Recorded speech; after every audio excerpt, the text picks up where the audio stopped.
সুপ্রিয় দর্শকবৃন্দ, আসসালামু আলাইকুম রহমতুল্লাহি ওয়া বারাকাতুহু।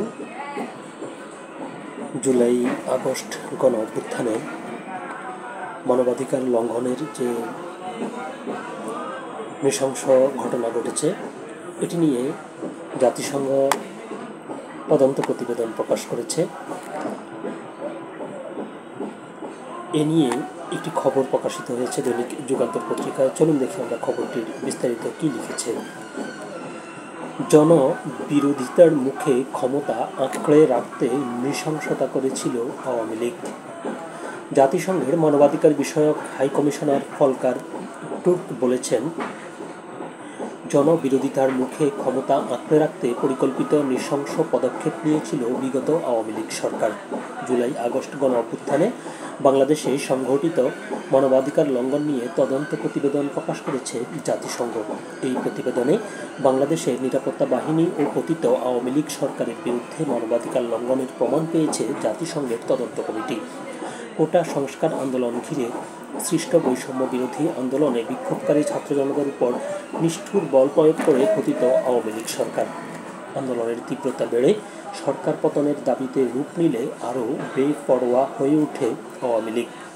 বুধবার জাতিসংঘের প্রকাশিত প্রতিবেদনে বলা হয়েছে, পতিত আওয়ামী লীগ সরকার এবং এর নিরাপত্তা ও গোয়েন্দা বাহিনী যুক্ত হয়ে সহিংস উপায় ব্যবহার করে গুরুতর মানবাধিকার লঙ্ঘন করেছে। এই ঘটনা আন্তর্জাতিক ফৌজদারি অপরাধ আইনের দৃষ্টিকোণ থেকে উদ্বেগজনক বলে উল্লেখ করেছে জাতিসংঘের মানবাধিকার বিষয়ক হাইকমিশনারের কার্যালয়। এসব ঘটনায় অধিকতর ফৌজদারি তদন্তের প্রয়োজনীয়তা রয়েছে বলেও জানিয়েছে সংস্থাটি। এ প্রসঙ্গে ফলকার টুর্ক বলেন, জনবিরোধিতার মুখে ক্ষমতা আঁকড়ে রাখতে একটি পরিকল্পিত এবং সুসমন্বিত কৌশল হিসেবে এমন নৃশংস পদক্ষেপ নিয়েছিল সাবেক সরকার। বিক্ষোভ দমন করার কৌশলের অংশ হিসেবে রাজনৈতিক নেতৃত্ব এবং ঊর্ধ্বতন নিরাপত্তা কর্মকর্তাদের জ্ঞাতসারে তাদের সমন্বয় ও নির্দেশনায় শত শত বিচার বহির্ভূত হত্যাকাণ্ড, নির্বিচার গ্রেপ্তার ও আটক এবং নির্যাতন চালানো হয়েছে বলে বিশ্বাস করার যুক্তিসঙ্গত কারণ রয়েছে।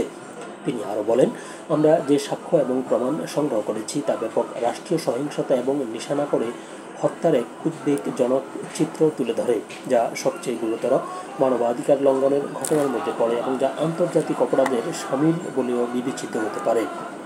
জাতিসংঘের বহুল প্রতীক্ষিত এই প্রতিবেদন এমন সময় প্রকাশিত হলো, এদিন নিরাপত্তা বাহিনীর গোপন বন্দিশালা আয়নাগর পরিদর্শন করেছেন প্রধান উপদেষ্টা ডক্টর মোহাম্মদ ইউনূস, যেখানে বছরের পর বছর ধরেই বিচার ছাড়াই বিরোধী রাজনৈতিক কর্মীদের আটক করে রাখা হয়েছিল।